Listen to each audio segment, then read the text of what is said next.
Hello everyone, welcome to नव commerce classes. नव commerce classes में आप सभी का स्वागत है। मैं मिथिलेश यादव आपको जो नव कॉमर्स क्लास में हमारा जो जो सैलरी वाला जो हेड चल रहा था इनकम टैक्स का, तो उसके अंतर्गत हमने आपको बेसिक सैलरी का है कैलकुलेशन करना वो आपको समझा दी है। हमने पेंशन समझा दी है, ग्रेजुटी समझा दी है, जो हमने जो कंपनसेशन है वॉलंटरी कंपनसेशन या रिट्रीचमेंट कंपनसेशन है वो हमने आपको इससे पिछली वाली क्लास में हमने आपको डिस्कस किया है। यदि आपको हमारी क्लास ज्वाइन करनी है तो आप डिस्क्रिप्शन में जाके हमारी क्लास को ज्वाइन करें और हमारे चैनल को लाइक शेयर एंड सब्सक्राइब करें। ओके फ्रेंड्स, अब ऑल नोटिफिकेशन के जो बेल आइकन है उसमें ऑल नोटिफिकेशन को ऑन करें ताकि जब मैं न्यू क्लास अपलोड करूं इनकम टैक्स से संबंधित तो आपको उसकी जानकारी मिल सके। ओके, चलो आज हम अपना जो नया टॉपिक है वो है परक्विजिट्स वाला, वो हम आज कवर करने की कोशिश करेंगे। ओके, चलो आगे देखते हैं, अपना टॉपिक है उसको कंटिन्यू करेंगे। Perquisite fully exempt for all employees, यानी जो सभी कर्मचारियों के लिए जो परक्विजिट मिलते हैं वो क्या है, फुल्ली एडजेम्प्ट हों। कैसे होंगे फुल्ली एडजेम्प्ट? कौन कौन से जो परक्विजिट है वो फुल्ली एडजेम्प्ट होंगे। यदि कोई भी एम्प्लॉयर द्वारा एम्प्लॉय को अगर परक्विजिट दिए जाते हैं तो वो क्या होंगे, फुल्ली एडजेम्प्ट। कौन कौन से हैं उसको हम देखते हैं, इसमें कौन कौन से परक्विजिट्स को इंक्लूड किया गया है। ओके, फर्स्ट है इसमें इंटरटेनमेंट फैसिलिटी, जो हमें इंटरटेन मनोरंजन जो सुविधाएं देती है, तो वो परक्विजिट्स है वो हमारे जो और जो एम्प्लॉय है यानी सभी कर्मचारियों के लिए जो एम्प्लॉयर द्वारा जो दिए जाते हैं परक्विजिट्स वो क्या होंगे, फुल्ली एडजेम्प्ट। ओके, सेकंड है ट्रेनिंग फैसिलिटी फॉर एम्प्लॉय, यानी कर्मचारियों के लिए जो ट्रेनिंग सुविधा दी जाती है, यानी जो परक्विजिट्स है हमारे जो बिजनेस पर्पज़ के लिए होते हैं तो उसके लिए हमें क्या दिए जाते हैं, वो हमें एडजेम्प्ट दिए जाते हैं। ओके ना, ये थोड़ा ट्रिकी है इसको याद करने के लिए, ठीक है ना। ये थर्ड है जैसे एंटरटेनमेंट फैसिलिटी है, तो एंटरटेनमेंट फैसिलिटी तब देखेंगे जब कोई भी अगर एम्प्लॉय है उसका जो माइंड है उसको फ्रेश करने के लिए, ठीक है ना। तो ये क्या होंगे, तो अच्छा माइंड होगा तो अच्छा वो वर्क करेगा। ओके, ट्रेनिंग फैसिलिटी देगा एम्प्लॉय को, यानी यदि किसी काम में यदि वो उसको इम्प्रूव करना चाहता है, इंक्रीज करना चाहता है तो उसके लिए वो क्या करेगा, ट्रेनिंग फैसिलिटी हमें एम्प्लॉय को देगा, तो क्या होंगे जो परक्विजिट्स वो फुल्ली एडजेम्प्ट होंगे। थर्ड है टेलीफोन एंड मोबाइल फैसिलिटी, ठीक है ना। टेलीफोन और जो मोबाइल जो फैसिलिटी है ये जो परक्विजिट्स दिए जाते हैं तो ये क्या होंगे हमारे लिए फुल्ली एडजेम्प्ट। फोर है प्रीमियम फॉर एक्सीडेंट पॉलिसी, जो एम्प्लॉयर द्वारा जो एम्प्लॉय के जो एक्सीडेंट पॉलिसी के लिए जो प्रीमियम का पेड किया जाता है तो उस जो परक्विजिट्स ये दिए जाते हैं वो क्या होंगे, फैसिलिटी है ये, तो ये फुल्ली एडजेम्प्ट होगी। लेकिन एक चीज़ बात ध्यान रखने की ये है कि जब हमारे LIC यानी जो लाइफ जीवन बीमा पॉलिसी है उसके ऊपर यदि एम्प्लॉयर के लिए यानी जो हमारे जो नियोक्ता है वो कर्मचारी के लिए यदि LIC के लिए प्रीमियम का भुगतान करेगा तो वो क्या होगा, फुल्ली टैक्सेबल। ओके, लेकिन यदि जो एम्प्लॉयर है यानी जो हमारे नियोक्ता है जो कर्मचारी के लिए यदि वो क्या करेगा, वो हमारे जो एक्सीडेंट पॉलिसी के लिए अगर प्रीमियम का पेड कर रहा है तो उस केस में वो क्या होगा, फुल्ली एडजेम्प्ट। ओके फ्रेंड्स, ये याद रखने की बहुत ही इंपॉर्टेंट है, ये यहाँ से क्वेश्चन पुटअप किया जाता है, ठीक है ना। तो इसको ध्यान रखने की ये बात जो मैंने अभी आपको एक कॉन्सेप्ट बताया है। ओके, LIC वाला और जो एक्सीडेंट पॉलिसी वाला जो प्रीमियम का पेड करने वाला, ठीक है ना। LIC के लिए यदि एम्प्लॉयर द्वारा यदि एम्प्लॉय के LIC प्रीमियम का पेड किया जाएगा तो क्या होगा, फुल्ली जो LIC के लिए ना तो फुल्ली टैक्सेबल। ओके, लेकिन यदि एक्सीडेंट के लिए है, एक्सीडेंट पॉलिसी के लिए यदि वो प्रीमियम का पेड करता है तो उस केस में वो क्या होगा, फुल्ली एडजेम्प्ट होगा। ओके, नेक्स्ट क्या है, facility of membership of health club, sport club and corporate club is fully exempt. क्या होगा, जो मेंबरशिप फैसिलिटी दे रखा है हेल्थ क्लब के लिए, स्पोर्ट्स क्लब एंड कॉर्पोरेट जो कॉर्पोरेट हमारे जो क्लब है, इन तीनों क्लब्स के लिए जो भी फैसिलिटी देगा वो फुल्ली एडजेम्प्ट होगा। लेकिन इन तीनों क्लब्स के अदर यदि वो कोई भी फैसिलिटी देता है क्लब्स की तो वो क्या होगी, फुल्ली टैक्सेबल। इसमें क्या देखा, देखो आगे पढ़ते हैं, other than these clubs are all other clubs facility will fully taxable, ठीक है ना। जो स्वास्थ्य club, sports club, corporate club की सदस्यता की सुविधा, इस क्लब के अतिरिक्त सभी क्लबों की जो सुविधा पूर्णतः क्या होगी, कर योग्य होगी। देखो हमें पूछ रहे कि कौन कौन से जो क्लब्स है उसकी फैसिलिटी यदि दिया जाता है मेंबरशिप को तो वो क्या होगी, फुल्ली एडजेम्प्ट। तो हमें याद रखना है, एक है हेल्थ क्लब, स्पोर्ट्स क्लब और थर्ड क्या है, कॉर्पोरेट क्लब। ये तीनों यदि है तो इसके लिए हमें क्या होगी, इसके लिए हमें क्लब्स की ये जो फैसिलिटी है ये फुल्ली एडजेम्प्ट होगी। लेकिन यदि ये तीनों में से यदि इस तीनों के अदर यदि कोई भी जो क्लब्स की सुविधा अगर मेंबरशिप को देती है तो वो क्या होगी, fully taxable. Okay friends, okay, I hope आपको ये अच्छे समझ में आ रहा होगा। हमने इसको काफ़ी डीप में इसको आपको डिस्कस कर रहे हैं, ठीक है ना। अगला नेक्स्ट क्या है, चिल्ड्रन स्कॉलरशिप फैसिलिटी। देखो जो कोई भी जो एम्प्लॉय नियोक्ता है, यदि कर्मचारी की जो चिल्ड्रन हैं, बच्चों के लिए यदि कोई वो स्कॉलरशिप फैसिलिटी देता है तो क्या होगी, फुल्ली एग्जेम्प्ट। ओके, याद करनी है इसको, ठीक है ना, ये याद करने की है भाई, क्या क्या फैसिलिटी जो प्रिक्विजिट्स है वो कहेंगे फुल्ली एग्जेम्प्ट। देखिए कोई भी लैपटॉप या कंप्यूटर फैसिलिटी, लैपटॉप के लिए जो लैपटॉप या कंप्यूटर की यदि फैसिलिटी दे रहा है अपने जो ऑफिस में काम आते हैं जैसे, तो लैपटॉप के लिए होगा फैसिलिटी देगा वो, कंप्यूटर की फैसिलिटी देगा, तो वो जो प्रिक्विजिट्स है वो होंगे फुल्ली एग्जेम्प्ट। अगली क्या है, फैसिलिटी ऑफ न्यूज़पेपर एंड जो जर्नल्स, यानी जो समाचार और जो समाचार है या फिर कोई भी जर्नल्स यानी जो पत्रिका यदि वो फैसिलिटी दे रहा है तो वो क्या होंगे, फुल्ली एग्जेम्प्ट। अगले क्या है, rent free accommodation and vehicle facility provide to जज ऑफ द सुप्रीम कोर्ट, यानी जो सुप्रीम कोर्ट के जो जज है यानी जो न्यायाधीश है उसको क्या दे रहा है वो किराया मुक्त आवास यानी RFA यानी रेंट फ्री अकोमोडेशन दे रहा है, रहने की जो सुविधा दे रहा है, आवास दे रहा है, या फिर उसको जो व्हीकल फैसिलिटी यानी जो वाहन की सुविधा। देखो हमारे जो सुप्रीम कोर्ट के जो जज हैं उसको जो रहने के लिए जो RFA यानी जो रहने के लिए आवास और जो उसको जो व्हीकल जो फैसिलिटी दी जाती है, दोनों ही क्या होंगे, दोनों ही फुल्ली एग्जेम्प्ट होंगे। ओके, नेक्स्ट क्या है, नेक्स्ट है वो है rent free accommodation provide to the parliament officer union ministry of opposite leader of parliament, यानी जो संसद के जो ऑफिसर हैं यानी अधिकारी हैं, या फिर केंद्रीय मंत्री यानी जो यूनियन जो मिनिस्टर है यानी जो केंद्र के जो मंत्री हैं, या संसद के जो अपोजिट लीडर है यानी जो विपक्ष के नेता हैं, उनको जो क्या दिया जाता है, जो किराया मुक्त आवास यानी रेंट फ्री अकोमोडेशन यदि दिया जाता है तो वो क्या होंगे, उसकी जो फैसिलिटी है वो क्या होगी, फुल्ली एग्जेम्प्ट। देखो इसमें आवास के लिए आपको दो चीज़ याद रखनी है, एक तो जो हमारे संसद के जो ऑफिसर हैं या फिर जो यूनियन जो मिनिस्टर है, थर्ड हमें क्या रखना है, जो opposite leader of the parliament संसद के जो विपक्ष के नेता है उसको यदि RFA यानी जो रेंट फ्री अकोमोडेशन यदि दिया जाता है तो वो क्या होगी, फुल्ली एग्जेम्प्ट। सेकंड हमने क्या बताया था, जो सुप्रीम कोर्ट की जो जज है उसको यदि रेंट फ्री अकोमोडेशन और व्हीकल की सुविधा देंगे तो वो भी क्या होगी, फुल्ली एग्जेम्प्ट। ओके फ्रेंड्स, अच्छे समझ में आ रहा है ना। आगे यदि अगर आपको कोई भी क्वेरी हो तो आप हमें हमारी जो कमेंट्स नोट्स में कमेंट्स कर सकते हैं, ठीक है। हम आपको क्वेरी तो होनी नहीं चाहिए क्योंकि हमने आपको एक चीज़ को बहुत ही डीप में और खोल के आपको डिस्कस किया है। ओके, अगला हम नेक्स्ट देखते हैं, all facility provide to the government officer who appointed outside India, यानी जो भारत के द्वारा भारत के बाहर यानी जो फॉरेन में भारत के बाहर जो अपॉइंट किए गए हैं जो एम्प्लॉय को, तो उसको मिलने वाली जो सभी सुविधाएं क्या होंगी, फुल्ली एग्जेम्प्ट। क्या होंगी फ्रेंड्स, फुल्ली एग्जेम्प्ट, ठीक है ना। भारत सरकार कोई भी एम्प्लॉई है उसको यदि आउट ऑफ द इंडिया यदि अपॉइंट कर रही है तो उसको जो भी फैसिलिटी दी जाती है तो वो क्या होंगी, फुल्ली एग्जेम्प्ट होंगी, ठीक है। आगे देखते हैं, देखो हाँ फर्स्ट वाले हमने देखो फर्स्ट वाला हमने जो प्रिक्विजिट्स है वो फुल्ली एग्जेम्प्ट क्या क्या बताया था, यदि कोई भी लैपटॉप की सुविधा दे रहा है, जर्नल्स की सुविधा दे रहा है, ठीक है ना फ्रेंड्स, या कोई भी यदि स्कॉलरशिप बच्चों की जो स्कॉलरशिप दे रहा है वो भी क्या होगी, फुल्ली एग्जेम्प्ट होगी, या फिर कोई भी जो हमारे संसद के जो अधिकारी हैं, ऑफिसर हैं, यूनियन मिनिस्टर है ये, और फिर यदि विपक्ष के जो संसद के नेता है उसको यदि कोई भी फैसिलिटी दे RFA यानी रेंट फ्री अकोमोडेशन दे रहे हैं तो वो क्या होंगे, फुल्ली एग्जेम्प्ट होंगे, ठीक है ना। या भारत के बाहर यदि कोई भी गवर्नमेंट एम्प्लॉय को अपॉइंट किया जाता है तो उसको जो भी सुविधा दी जाएगी वो भी क्या होगी, फुल्ली एग्जेम्प्ट होगी। ओके फ्रेंड्स, ये सभी हमें जो प्रिक्विजिट्स है वो याद करने हैं जो हमने अभी आपको बताए हैं, जो फुल्ली एग्जेम्प्ट वाले प्रिक्विजिट्स है, ठीक है ना। मोबाइल की सुविधा और लैपटॉप की सुविधा देते हैं, ठीक है ना। ट्रेनिंग जो फैसिलिटी दे रहे हैं कोई भी, है ना।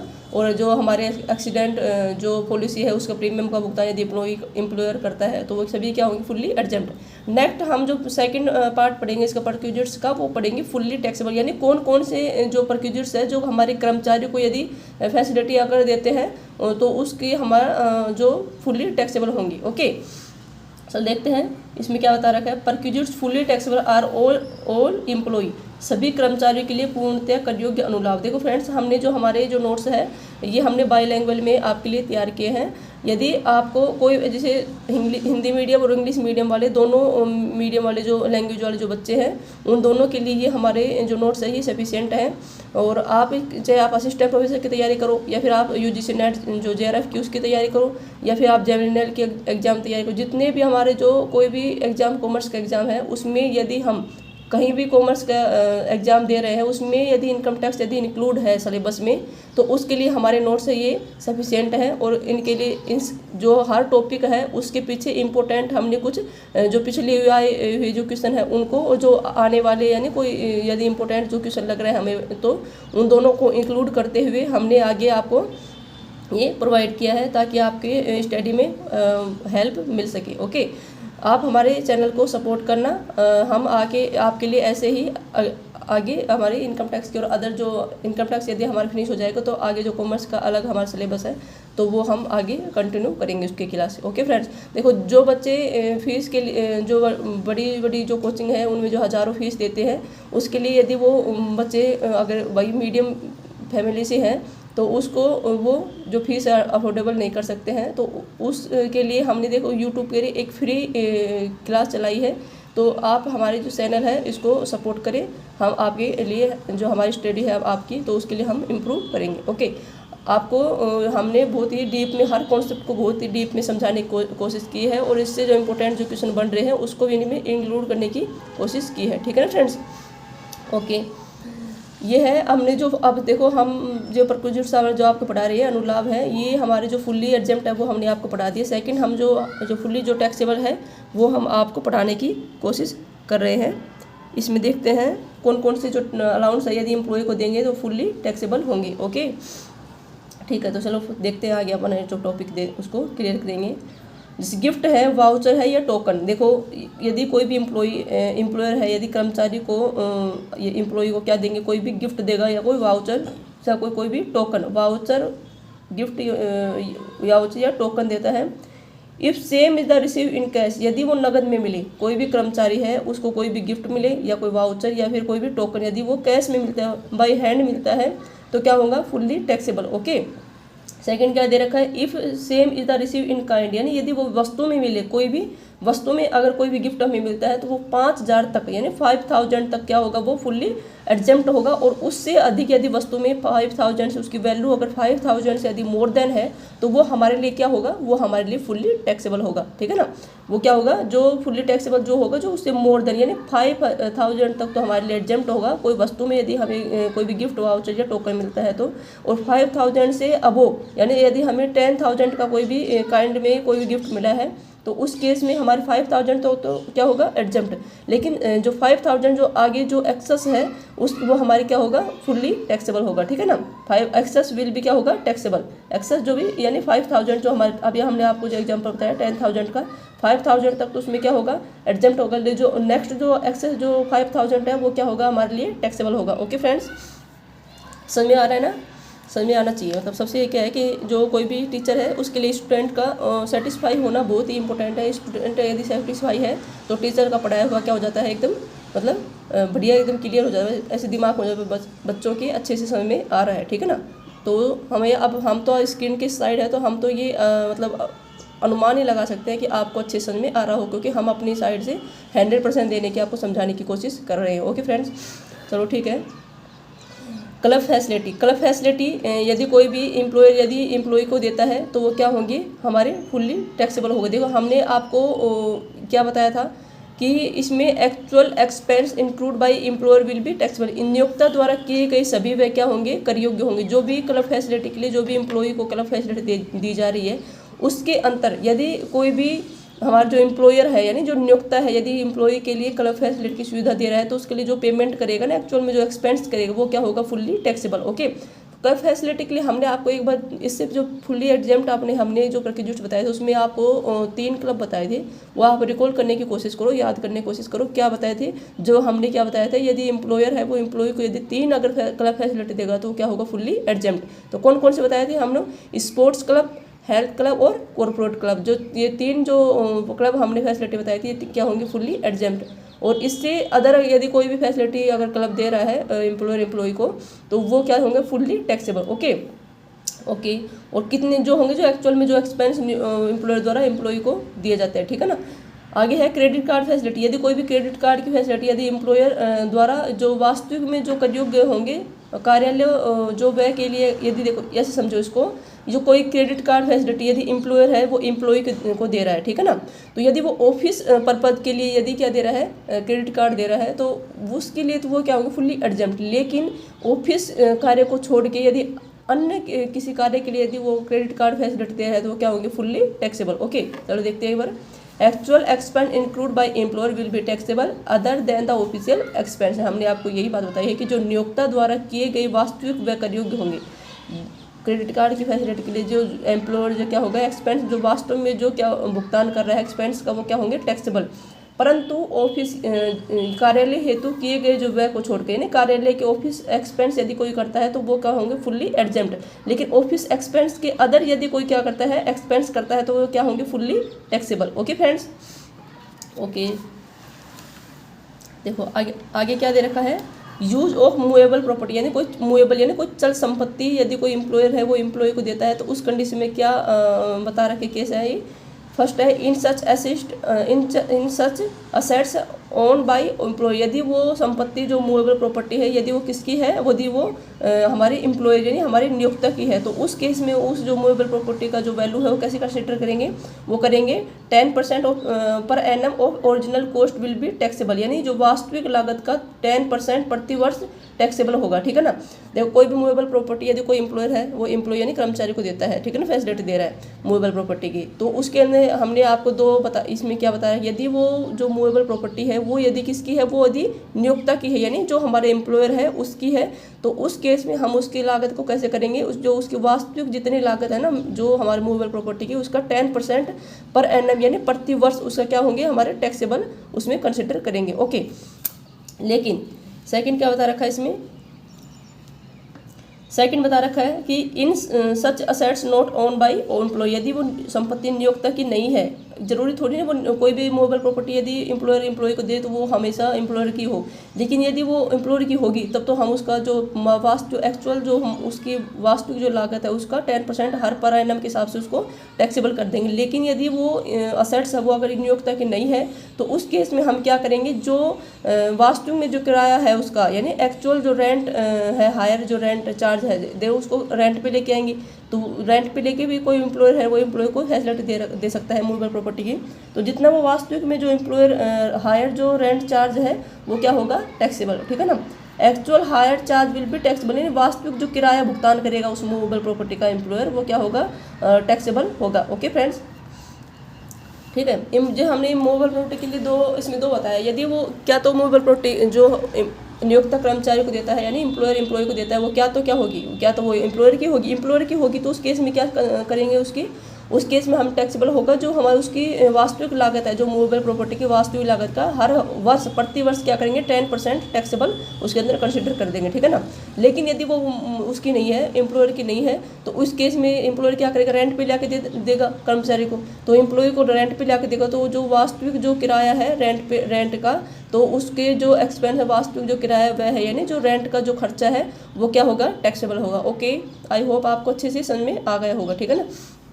अगले देखते हैं ट्रांसफर टू मूवेबल प्रॉपर्टी यानी चल संपत्तियों का हस्तांतरण, जो हम ट्रांसफर करें हैं मूवेबल प्रॉपर्टी का एम्प्लॉय को तो उसका जो ट्रांसफर है उसका हस्तांतरण पे उसके जो डेप्रिसिएशन रेट क्या होगी, ठीक है, और कौन सी मेथड से डेप्रिसिएशन लगेगी। फर्स्ट क्या है, ये क्वेश्चन आया हुआ है यूजीसी नेट के अंदर, यूजीसी नेट के अंदर के ये क्वेश्चन एक दो बार क्वेश्चन ये पूछा गया है, ठीक है ना। फर्स्ट है कंप्यूटर एंड द एम्प्लॉय जो इलेक्ट्रॉनिक आइटम, देखो जो कंप्यूटर या इलेक्ट्रॉनिक आइटम यदि ट्रांसफर करे हैं मूवेबल प्रॉपर्टी तो उसको जो डेप्रिसिएशन लगेगा वो कितना लगेगा 50%, वो कितनी कौन सी मेथड से लगेगा डेप्रिसिएशन, वो लगेगा WDV यानी राइट डाउन वैल्यू से, ठीक है ना। राइट डाउन वैल्यू से जो कंप्यूटर इलेक्ट्रॉनिक आइटम है उसकी 50% डेप्रिसिएशन लगेगा। ओके, ये ऐसे याद करना भाई, इसमें पूछ लेगा कंप्यूटर एंड इलेक्ट्रॉनिक आइटम पे कितने डेप्रिसिएशन परसेंट लगेगा और कौन सी रेट से, तो 50% लगेगा WDV मेथड से, ठीक है। सेकंड है सेकंड है मोटर कार है तो मोटर कार के लिए जो डेप्रिसिएशन कितना लगेगा, डेप्रिसिएशन लगेगा 20%, और कौन सी मेथड से, WDV मेथड से।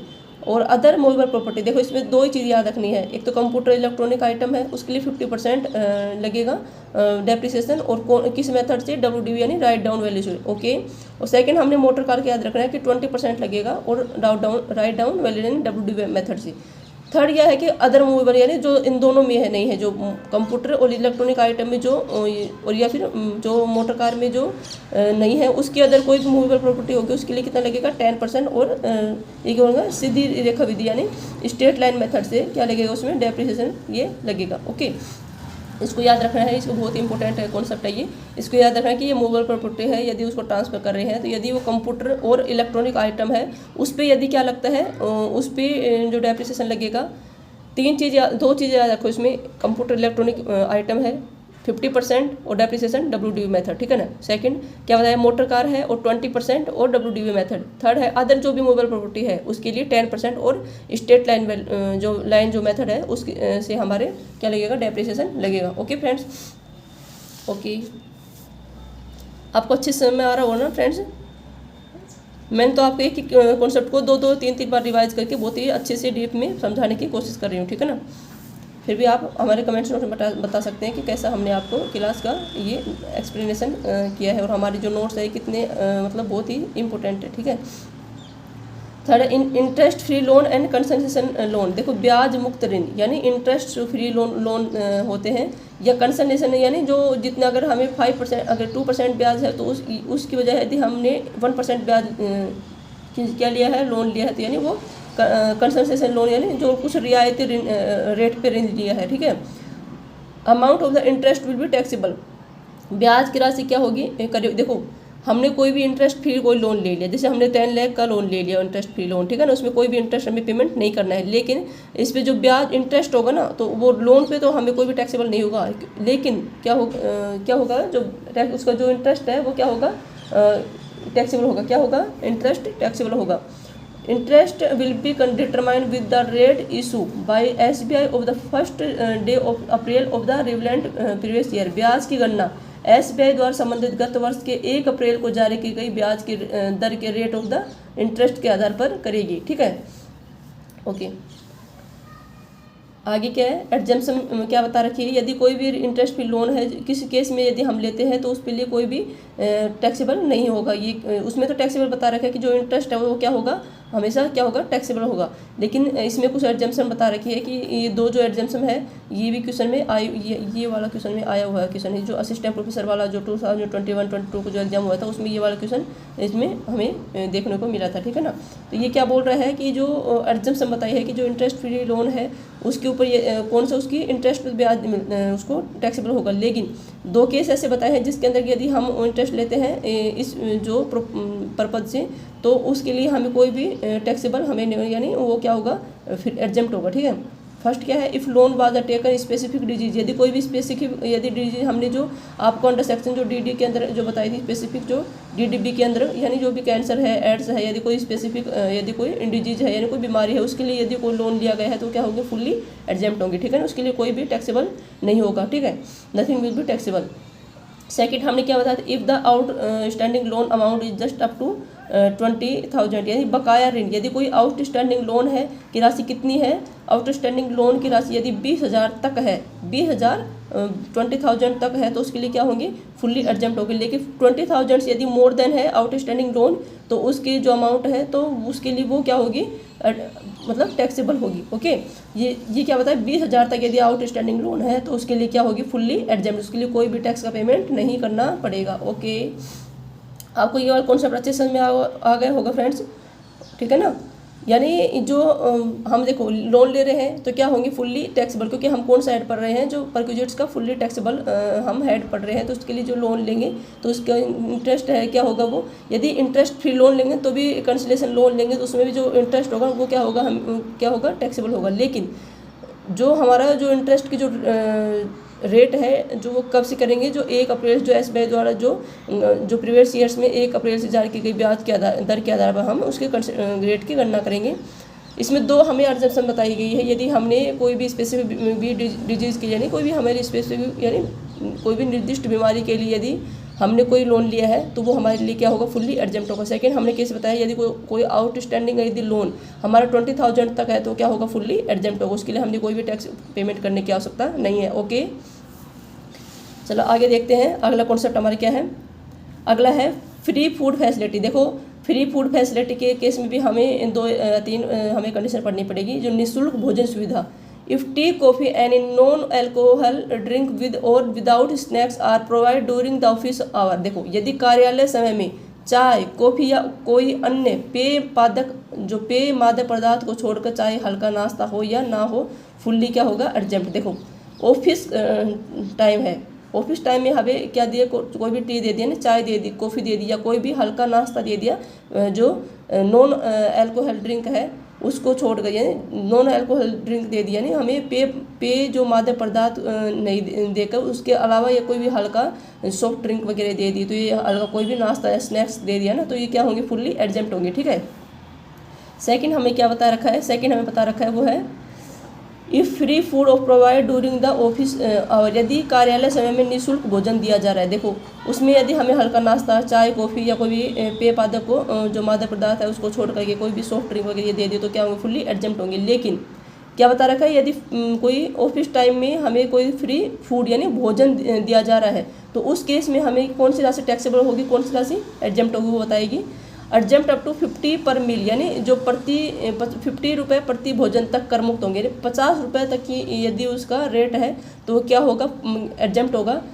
एक्सेस विल बी टैक्सेबल, और 50 रुपये से अधिक यदि उसका भोजन का उसका रेट है तो वो क्या होगा, हमारे लिए जो एक्सेस अमाउंट है। देखो हमने यदि 120 की हमने क्या ले ली, हमने कोई भी रेट का भोजन ले लिया ऑफिस ड्यूरिंग में, 50% क्या होगा उसमें एग्जेम्प्ट होगा। लेकिन जो 70 जो रुपये है वो क्या होंगे, 120 में 70 रुपये तो बचे, 50 है उसको एग्जेम्प्ट कर दे देंगे तो, है ना, तो 70 रुपये क्या हो जाएंगे, फुल्ली टैक्सेबल हो जाएंगे। ठीक है ना। जो एक्सेस अमाउंट है 50 से अब वो क्या होंगे, यदि हमने 70 रुपये का ले लिया तो 50 रुपये तो एग्जेम्प्ट हो जाएंगे, 20 रुपये क्या हो जाएंगे, उसमें टैक्सेबल हो जाएंगे। ओके फ्रेंड्स, आपको समझ में आ गया ना ये। हाँ, आगे क्या दे रखा है, exemption, but if same are not provide during the office hour. परंतु कार्यालय समय के अतिरिक्त उपलब्ध कराया गया भोजन क्या होगा, फुल्ली टैक्सेबल। देखो इसमें हमें ऑफिस टाइम के समय यदि कोई हल्का चाय, यदि नाश्ता, यदि कॉफ़ी, मतलब हल्का नाश्ता, ठीक है ना, और कभी दबा के खाने लग जाओ, ठीक है, हल्का नाश्ता, चाय, कॉफ़ी, और यदि कोई भी हमें सॉफ्ट ड्रिंक वगैरह यानी जो नॉन अल्कोहल जो ड्रिंक है वो यदि हमें क्या प्रोवाइड करवाया जाता है ऑफिस टाइम के दौरान, ये याद रखना है, ऑफिस टाइम के दौरान। ऑफिस के बाहर तो हमें कुछ भी मुफ्त में खाना नहीं मिलेगा, ठीक है ना, ऑफिस टाइम के दौरान ही ये हमें अगर प्रोवाइड किया जाता है तो क्या होंगे, फुल्ली एग्जेम्प्ट होंगे। सेकंड हमने क्या बताया, यदि भोजन है यदि उसका रेट 50 रुपये तक है तो वो क्या होगी, फुल्ली एग्जेम्प्ट। लेकिन 50 यदि हमने जैसे एग्जाम्पल बताया था 70 रुपये, तो 20 रुपये क्या होंगे, टैक्सेबल। ओके, 50 रुपये एग्जेम्प्ट हो जाएंगे। ये क्या बता रहे, आप एग्जेप्शन क्या बता रहे कि यदि कोई भोजन है, देखो 50 रुपये ये भी ऑफिस के लिए हमें मुफ्त में दे रहे हैं, ठीक है ना। ऑफिस के बाहर में यदि कोई भी अगर ऑफिस के कार्य के दौरान ही दे रहे हैं, यदि ऑफिस के बाहर यदि हमें कोई भी भोजन दिया जाता है वो क्या होंगे, fully taxable. Okay okay, next हम अपना कॉन्सेप्ट देखते हैं। समझ आ रहा है ना फ्रेंड्स, पढ़ने मज़ा आ रहा है। पढ़ाई को हमें एकदम लाइट वेट लेना है और अच्छे से मजे फ्रेश दिमाग से अच्छे से पढ़ना है, ठीक है ना। ऐसे इनकम टैक्स तो ज़्यादा हैवी नहीं समझना है, ये 1-2 बार आप जैसे हमारी क्लास देखोगे तो आपको बिल्कुल ऐसे मुँह जबानी याद हो जाएगा, ठीक है।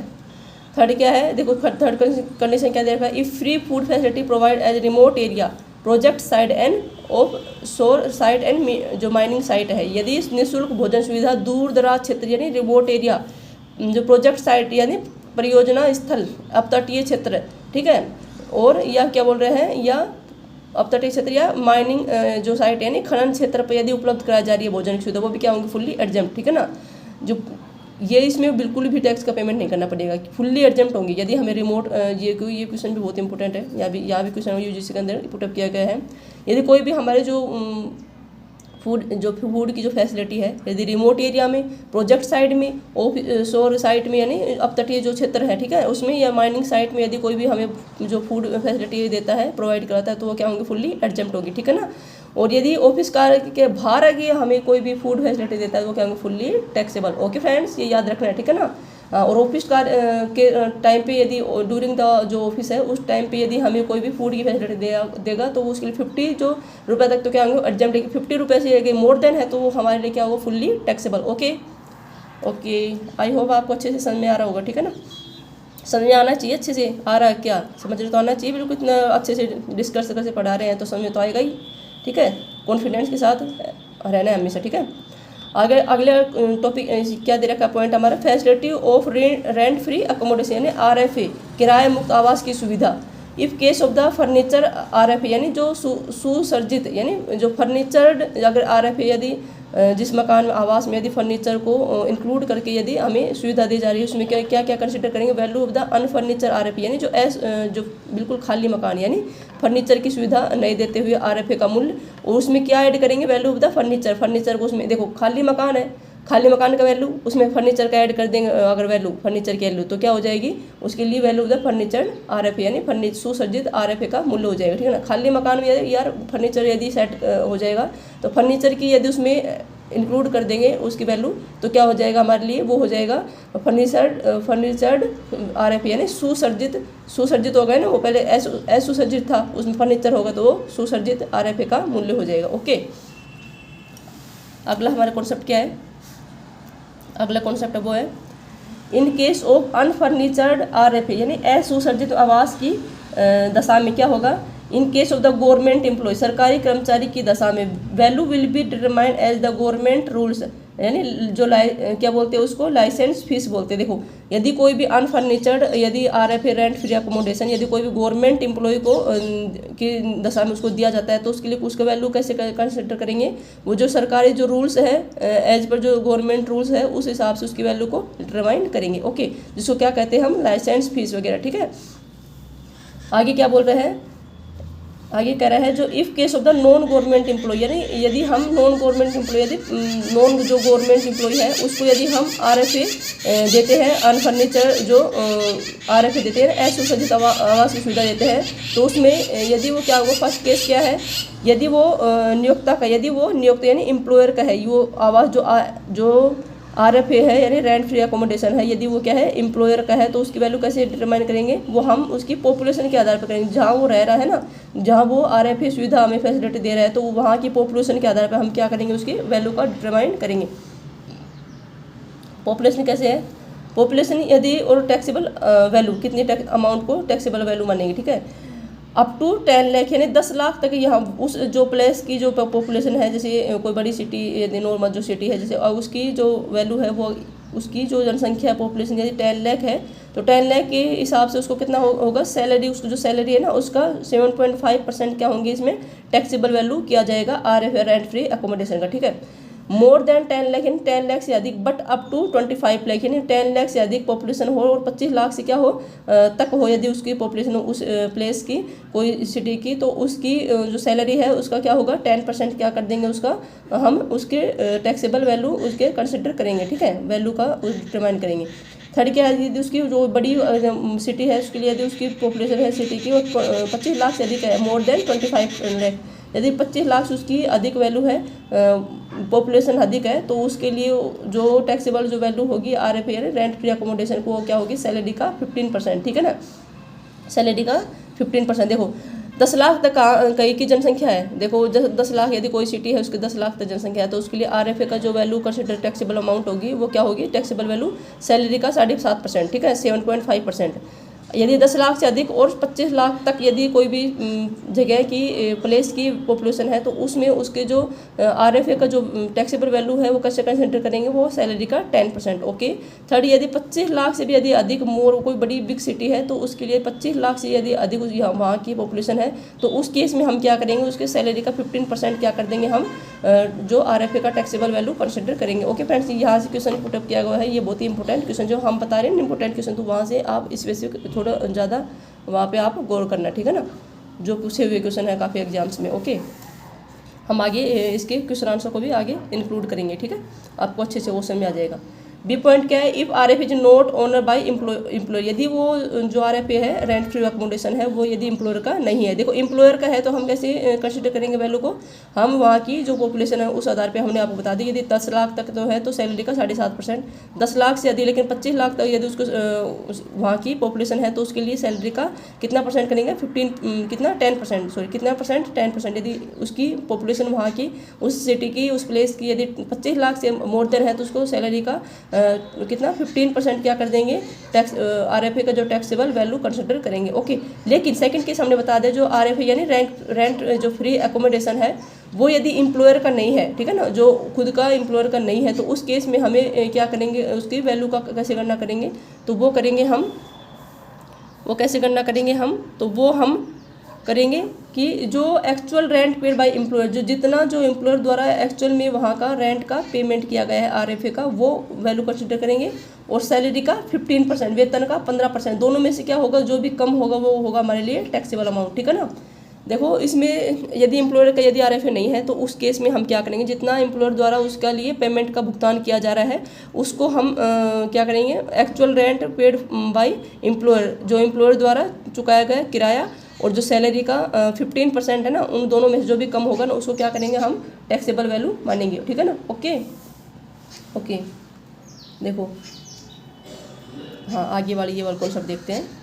ये बता रहा है nothing will be taxable is RFA is provide as, देखो जो RFA नहीं, रेंट फ्री एकोमोडेशन, यदि कोई भी प्रोजेक्ट एरिया या फिर रिमोट एरिया, माइनिंग साइट या ऑनशोर ऑयल एक्सप्लोरर साइट ने तटीय तेल खनन स्थल यदि है, देखो हमने जो आपने फ्री फूड जो फैसिलिटी बताई थी उसमें बताया था, ये कॉन्सेप्ट बताया था ना, यदि वहाँ पे रिमोट एरिया में फूड दिया जाए, प्रोजेक्ट साइट में, माइनिंग साइट में, एनशोर ऑयल एक्सप्लोरर जो साइट है, तटीय जो तेल खनन क्षेत्र है वहाँ पे यदि भोजन दिया जाए, या फिर वहाँ पे RFA यानी रेंट फ्री अकोमोडेशन दिया, दोनों को आप कंपेरिजन के पढ़ो, वहाँ पे भोजन फैसिलिटी और RFA यदि दिए जाए तो वहाँ क्या होंगे, फुल्ली एग्जेम्प्ट होगा, कोई भी टैक्सेबल पेमेंट करने की आवश्यकता नहीं है। ओके फ्रेंड्स, ओके अगला हम देखते हैं होटल अकोमोडेशन, यानी होटल आवास की सुविधा देता है। देखो हमने अभी आपको क्या बताया, रेंट फ्री अकोमोडेशन यानी आवास की सुविधा, ठीक है ना, रहने के लिए जो आवास की सुविधा दे रहा है उसके लिए।